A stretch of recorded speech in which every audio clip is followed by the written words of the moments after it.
The floor is all yours now.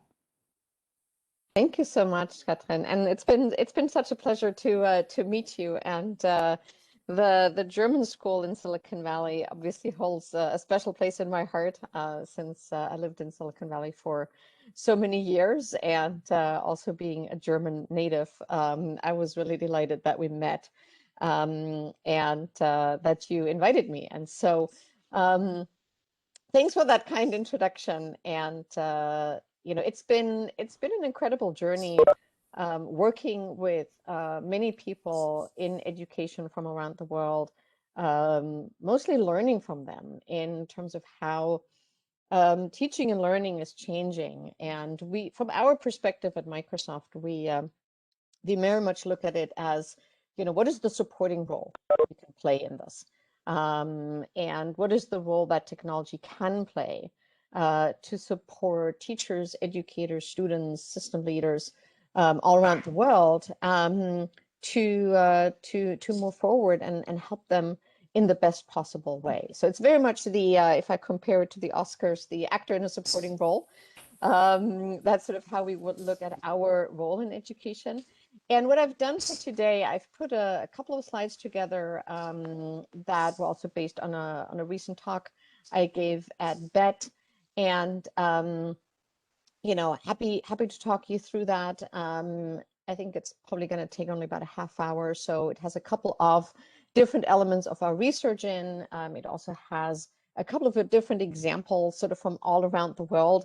And schools we've had the honor of working with. So I'll step through those and of course looking forward to discussion and questions sort of as I sort of finish the presentation part.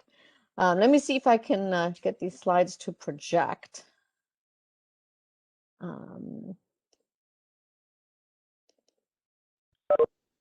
me see if that works. Not yet. There you go. Can you see those?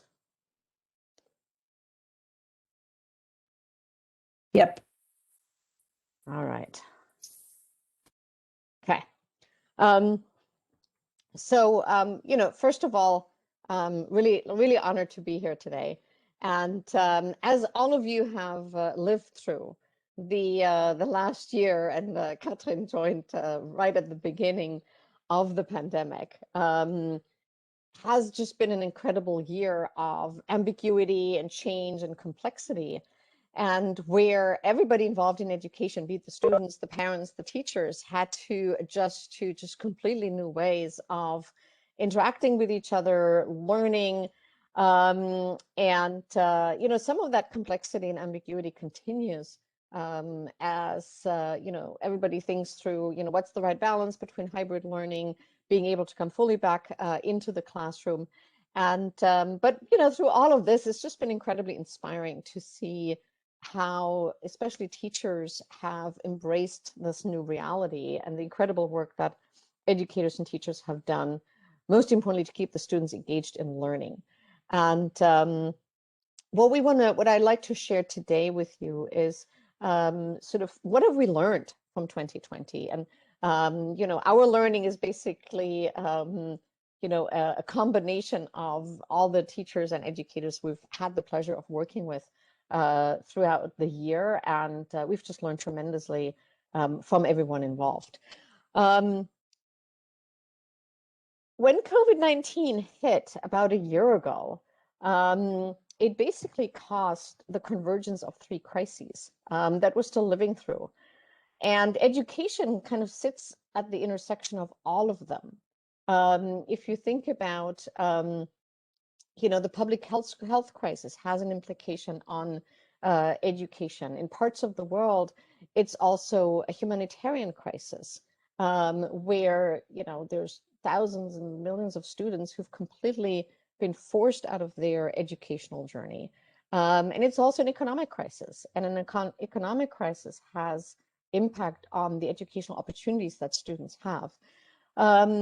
At the same time, despite all the challenges, and by no means to minimize them, education has also over the course of time and history just been such a powerful engine to drive things forward, and to think about new things and to reimagine things. And so as we moved through the last year, we engaged with some of the experts from new pedagogies for deep learning to help us better understand what are schools and school systems doing and how they're navigating all of this, because everybody was sort of thrown in at the deep end from one day to the next. And what are strategies that are emerging on how schools and school systems are navigating? We've summarized this work in a paper called Reimagining Education from Remote to Hybrid Learning. And what we learned through that work was really looking at how schools and systems were basically navigating three core phases, and sort of, just sort of seeing that play out both through K-12 education as well as higher education. When it first hit, and you all lived through this, the first key step was really like, how do we even respond to this, right? How to get through that first response? What do you do the next day or the following day to keep the students either in the classroom or switch to remote learning? And that was a scramble for everyone. And as that sort of progressed throughout the spring of last year, we then saw a lot of schools thinking about how do we need to think about the transition to the next school year. And that also played out very differently in lots of different parts of the world, where you saw some schools being able to go back to physical school. Some parts of the world had to stay fully in remote school. Some did a hybrid, and some of them actually had to go back and forth, which makes it even harder. And so one of the things that we were trying to find out is, especially this latter part, like especially sort of as we got deeper into towards the back end of 2020, to sort of say, how is this all moving forward, and what's the opportunity? So what we found here is like really looking at the question of what kind of learning is required. Sorry, there's something not moving here on the slide. Don't know why that is. Oh, here we go. Now it's happening.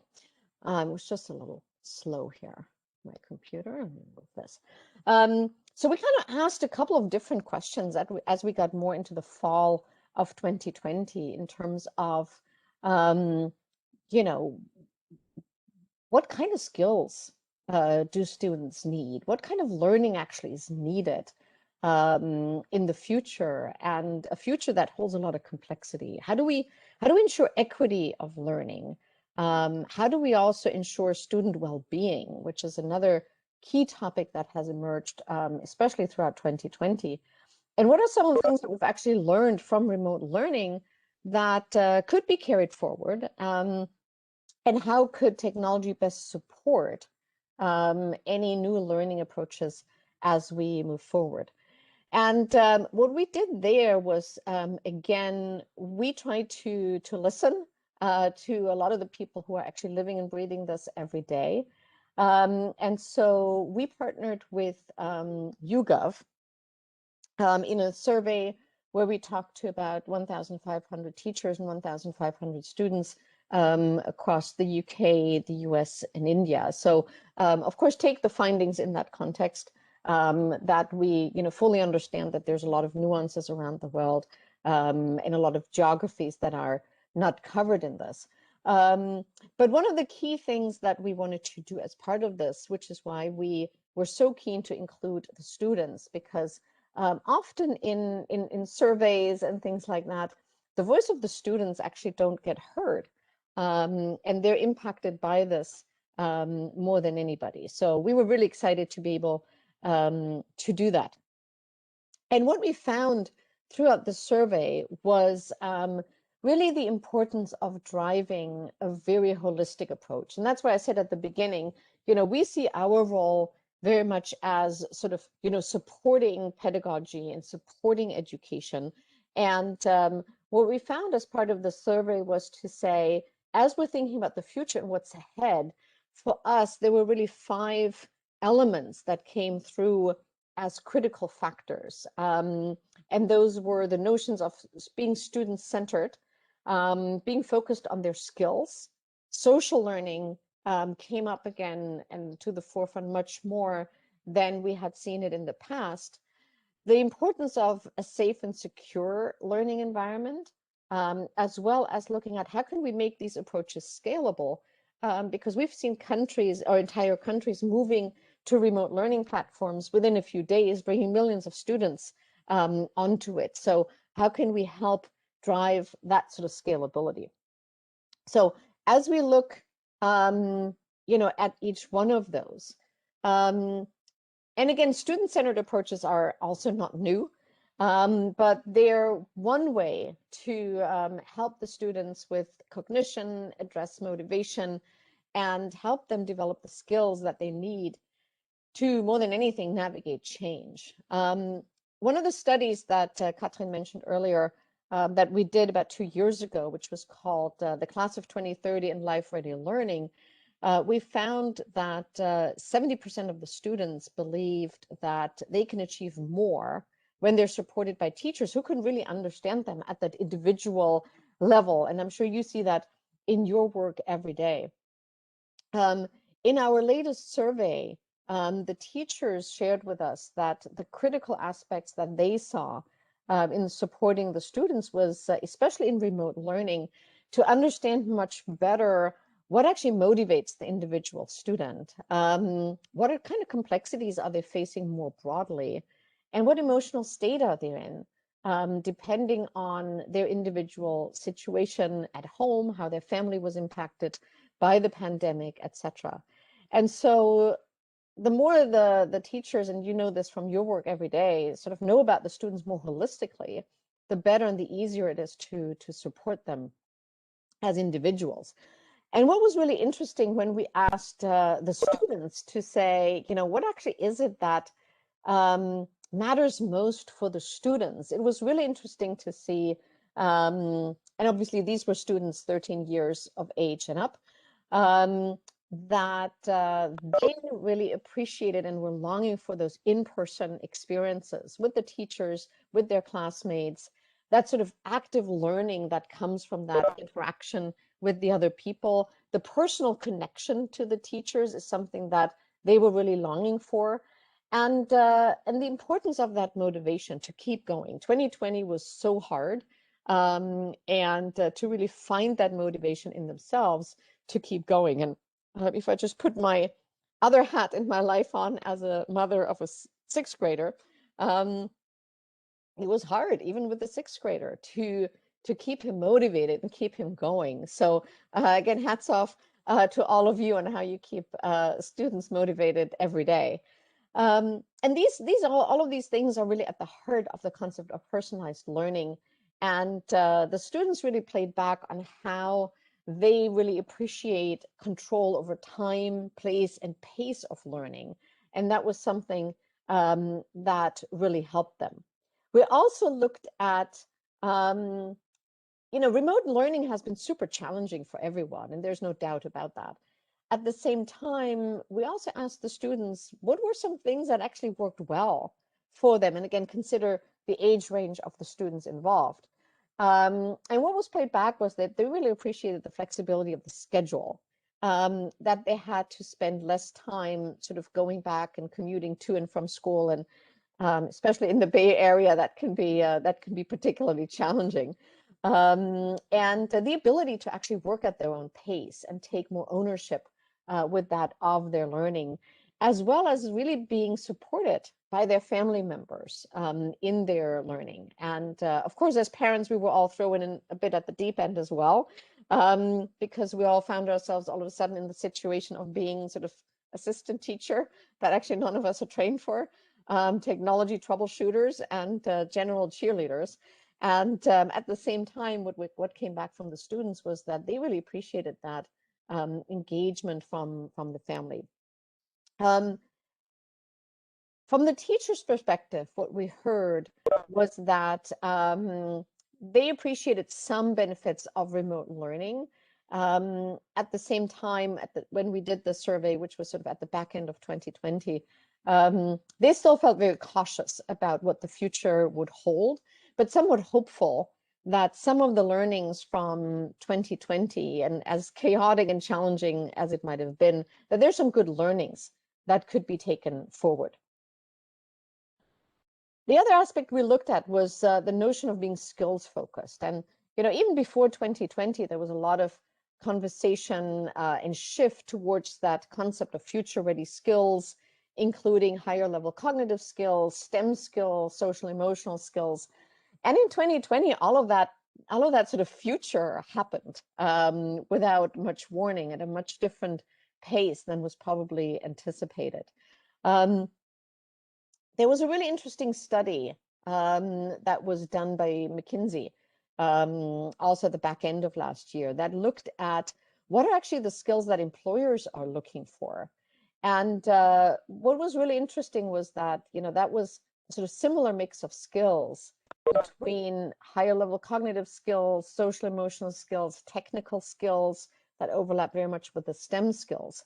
And when you then overlay that also with what HR professionals are talking about in terms of what are skills that they see sort of in students that are about to enter the workforce, that they really had difficulty recruiting students and candidates that had these skills of, problem solving, critical thinking, creativity, the ability to deal with complexity and ambiguity and change, as well as communication skills.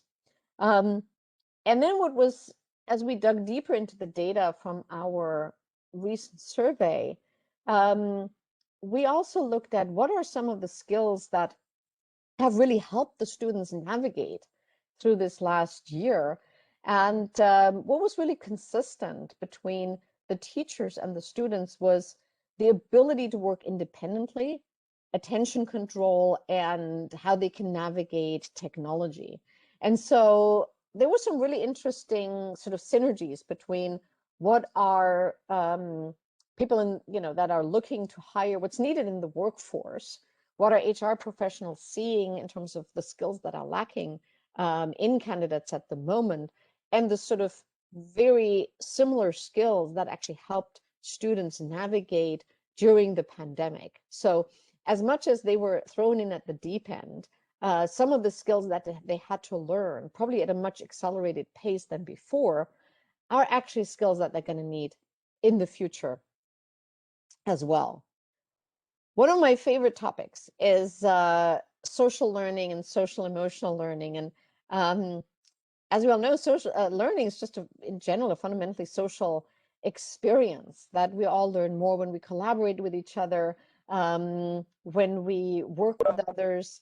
And that's even more important as we go through remote learning or hybrid learning. And one of the things that we found also in a pre-COVID study that we did with the Economist Intelligence Unit was called Emotion and Cognition in the Age of AI.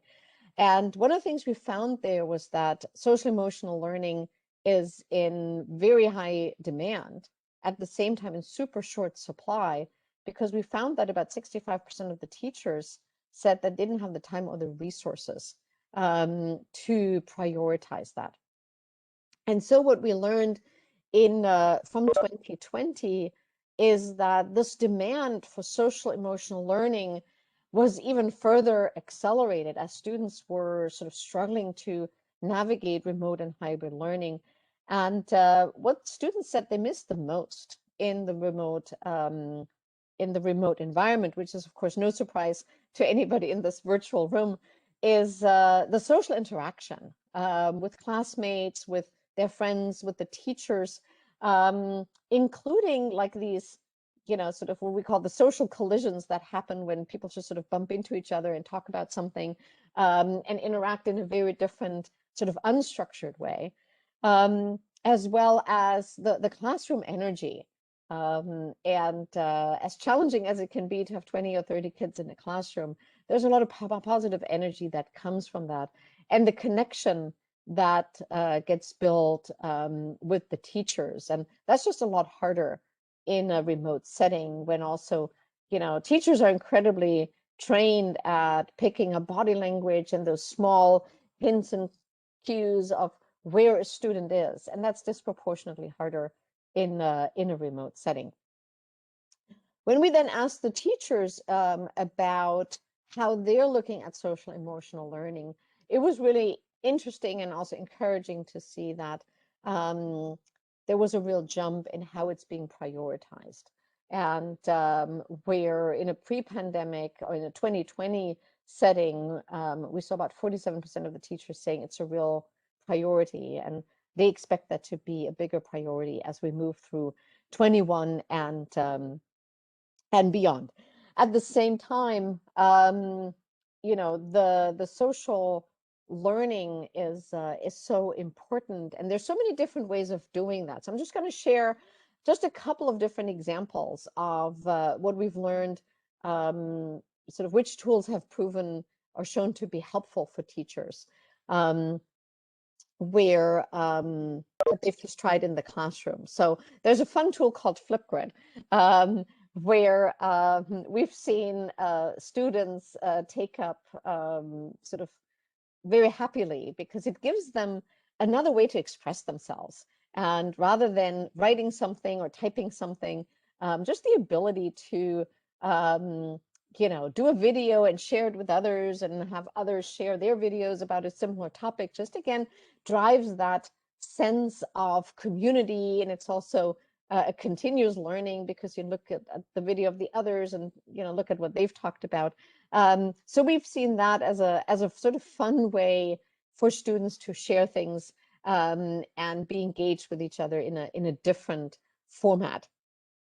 The other piece that we found is, like, how do you do group work in a remote setting? That's super, super hard. And one of the many tools that exist is where we've seen tools like Minecraft Education Edition being a helpful tool, certainly not the only tool, to really help the students with collaboration, being in those sort of sandbox environments where they can build with each other, where they have to rely on each other, they have to be resourceful together, and take initiative and sort of figure a lot of different things out as they move through their projects. So that's been fun to see, to also get some feedback from a lot of the teachers and students on how we can make that better. The other one that's been a really interesting one for us is how can we better integrate the notion of feedback, and especially as it comes to helping students develop social emotional skills. How can we give them feedback on that? And so one of the ways to do that is, we came up with these, sort of different stickers that teachers can use in some of the tools, just to kind of keep giving the students that feedback, even in a remote setting, as a quick way to say, really well done. This was a really thoughtful way of doing this. You've done a really great job in self-management. And so we keep iterating on these things as we improve some of the tools and sort of learn from the experiences that all of you have in the classroom. The other one that we really looked into is how can we help students really also in the, with personalized feedback. How can we recognize certain milestones in their lives and, really take another angle on giving them feedback on, at a very personal level. And again, that's where, as part of our Teams tool, we came up with some new ways of, just imagery that just helps the students and can brighten up their days. The other one in this context that we looked into is this idea of how can we help the students with self-awareness on how they're feeling. How is their day going for them? And so that's where we sort of added a really easy tool for teachers to do a check-in with the students, where on an individual basis, the student can then share how they're feeling, and to help develop that skill of how do I even recognize how I'm feeling? How do I label things about how I'm feeling? And what impact is that having on the day, and with that, my learning? And so that's another topic where we continue to iterate on to how can we help build tools that will help with social emotional learning, helping the students to check in and developing that vocabulary about their own emotions, and helping to manage them. In all of this, especially with remote learning, and with so many different devices and tools being connected, and lots of data being generated, remote classrooms, it's really, really critical to make sure that we're protecting the students, that we're protecting the remote classroom, making sure that there is no malicious attacks where the devices can be exploited, or let alone that you have sort of uninvited guests in your classroom. So that's another area for us that we're prioritizing. And what we found also as part of the survey was that there were really sort of three core things that teachers and leaders were looking at to say, from a safety and security perspective, really managing the classroom attendees came through loud and clear as a core priority, as well as making sure that all of the connected devices are being protected. And how can all of that amount of student data that is being produced day in and day out be kept safe and secure? And it was really interesting to see that also being played back from the students and the teachers in how online safety is being prioritized, where we saw, 85% of the teachers saying this is a real top priority, that the students can feel safe in the virtual environment, and the same for the students. So that was a very clear and consistent feedback from them. At the same time, we also found that only about 45% of the teachers actually and 36% of the students were fully aware of the safety and security measures that their schools had in place. And so that's another area for us where we're doing further work to say, how can we help the school and the teachers be aware and communicate to the students as well as the parents sort of what are some of the measures that are in place so that everybody can feel safe in the remote or hybrid learning environment. And then the last aspect that we found as a critical element is this whole idea of how can we make these things scalable? And that's where, of course, student-centered approaches and personalized learning, those are not new concepts, but the question is, how can you make them scalable, especially in a remote setting? And that's where technology can help a lot to provide that scale. And we've collected a couple of different examples from around the world where we've seen schools and systems do that on driving that transition at a scale. So we worked very closely with the Fresno Unified School District in California. And that's one of the largest and economically most diverse school districts in the state.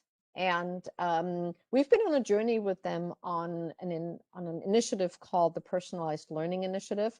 And they were able to really bring a personalized learning at scale to their students through that. And it allowed them then, of course, when the pandemic hit, to transition to remote learning in a very rapid way. The other example, you see a couple of different examples here, there as well, in terms of how quickly they were able to move in their remote setting. The other one is Miami-Dade in Florida, and they already had a very sort of clear direction for the district and had a lot of training underway. And so when they had to move to remote learning, they were able to make their transition really fast for about 345,000 students across 400 different schools and over 40,000 staff to switch them to a remote learning platform consisting of devices and the collaboration platform. So that's been an area of great learning for us to kind of look at how have they done that and what are some of the things that we could do to help them. The other one is Surrey schools in Canada, in British Columbia. And again, they also took a very intentional approach on how they moved their 75,000 students across 130 schools to a remote learning platform.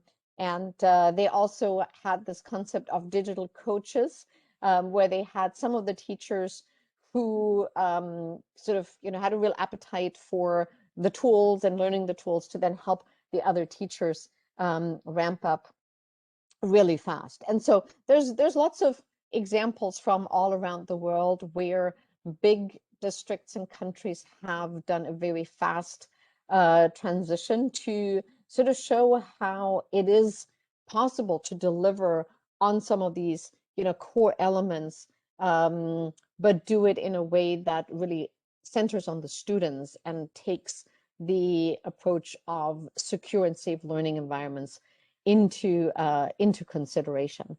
And so when we look at it from our perspective on how can technology play that sort of supportive role to pedagogy, the key elements that we found to be critical are the collaborative environments that can help the students stay engaged in the learnings.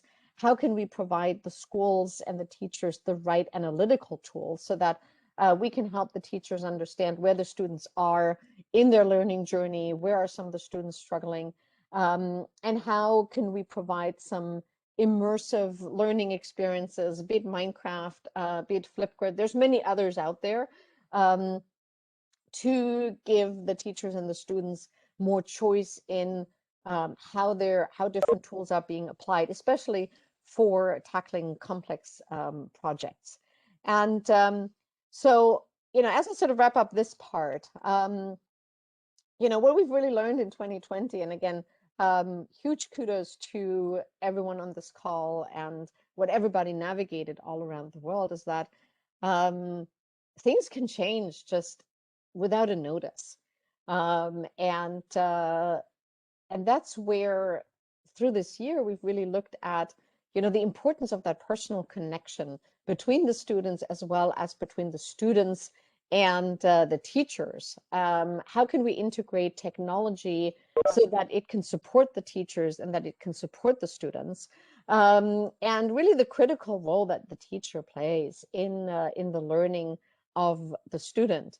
And it's been really encouraging to see, as we've worked with so many schools from around the world, the sort of the dedication that everybody who's involved in education has applied in really looking and helping the students, have the opportunity to sort of develop that ownership, to be a confident learner, to be a creative learner, and to come out of this, rather sudden experiment in a way and with skills that will help them move forward. So with that, I just want to express a big thank you to all of you on how you have navigated. And, it's been great to learn from everyone who's living and breathing education and working with the students every day. So happy to hear your thoughts, your feedback, curious on what you've learned throughout the year of remote, hybrid, and back and forth. Thank you, Barbara. Thank you so far. And I mean, I think in education, even in conferences, we never suffered from too big audiences. And here we are hanging on your lips and want to share what we learned over that course of the year and that month that were worth years of education, probably for all of us teachers. And you talked about you in that supporting role. And I thought, oh, you're quite a main role. And we play quite a main role. And then we are still best when we have that supporting role in the classroom. And being in the middle of that is always interesting. I know that we have questions in the audience, and I turn over to my assistant head of school, Jenny, who will vice head of school, and she will conduct the Q&A session. So feel free to show if you have a question and either write in the chat or I turn over to Jenny.